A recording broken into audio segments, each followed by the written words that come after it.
Let's start by unpacking the contents of your LED ambient tuning lights base kit. Be sure to read all the instructions before you start with the installation. Now select a location for your LED ambient tuning lights. Be sure to choose a central location to mount the control module in your vehicle, one that you'll be able to route all the cables to.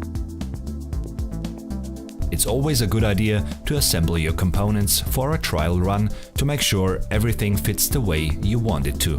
Use the splitter from the control box too if you need it for your layout.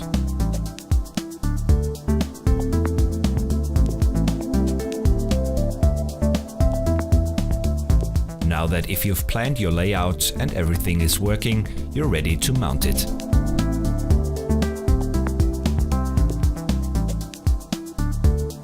It's important to make sure all the mounting surfaces are clean. Use the alcohol wipe included in the kit to clean the attachment area and make sure it's completely dry. Connect the cables to the LED strips. Be sure to connect the arrow on the cables with the plus on the LED strip.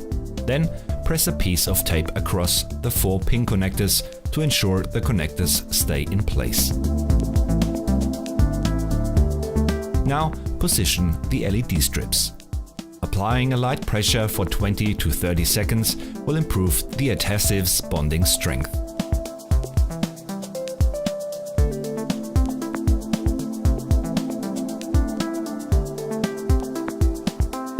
The control box can be mounted out of sight, but the eye must be visible to the remote.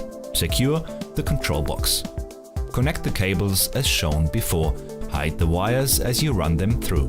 Then plug the power cable in the cigarette lighter receptacle or 12-volt accessory jack. Advanced users can hardwire into the car's electrical system. Now turn it on and enjoy. Just point your remote at the controller eye and press on. The effective range of the IR remote is